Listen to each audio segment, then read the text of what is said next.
So what did you miss at Jubilee today?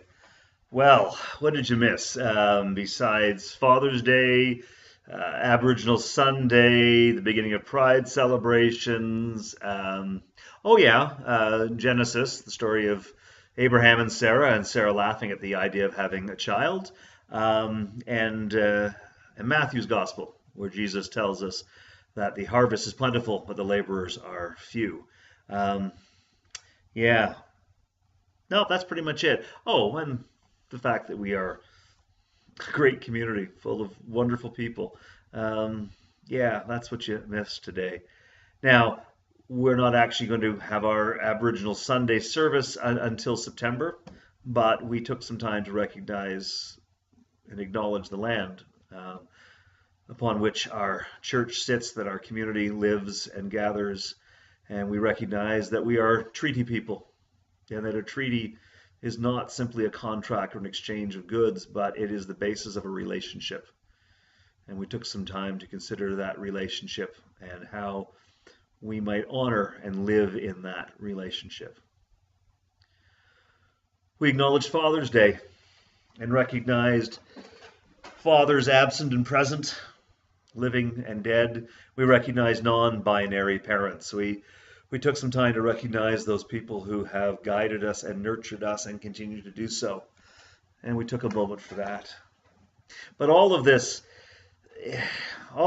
led us to the scriptures and the presence of God that comes as three people that speak as one. And Abraham goes out of his way to provide hospitality, providing water for their feet and for their thirst, and gets them under a tree where they can be shaded, and has Sarah making cakes, and he has curds and milk while he's having a calf prepared for them. It's a great show of hospitality. And the three that speak as one are the voice of the Lord, who says, when I come back in the new season, Sarah will have a son. And Sarah, overhearing this from her tent where she's making the cakes, presumably laughs. And why did she laugh? Well, she laughed because she was in her 90s. She laughed because menopause is a distant memory. Laughed because the idea of having a child with Abraham, well, all but impossible, surely. But nothing is impossible with God. So we recognize the ridiculousness of that. We recognize the ridiculousness of many aspects of our faith and the things that happen that we could never have imagined, and the things that laughter reveal.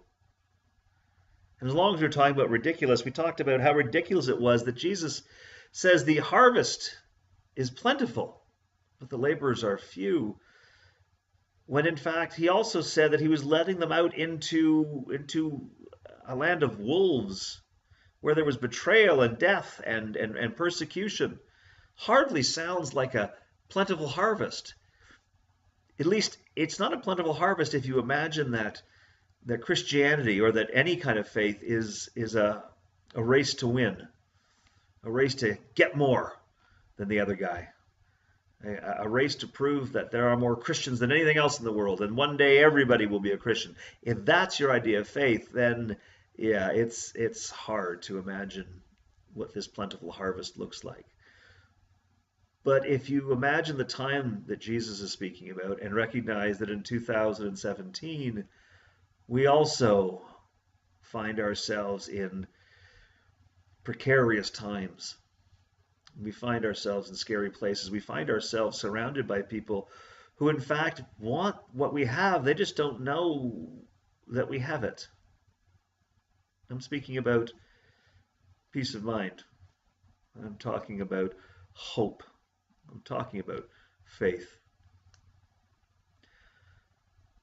And so today we talked about our responsibility as Christians to share our faith, to engage, to tell our children what it is we believe, to tell each other, to tell our friends, to invite them into our faith, not because our faith needs more converts and needs more people wearing the team jersey, but because we have something.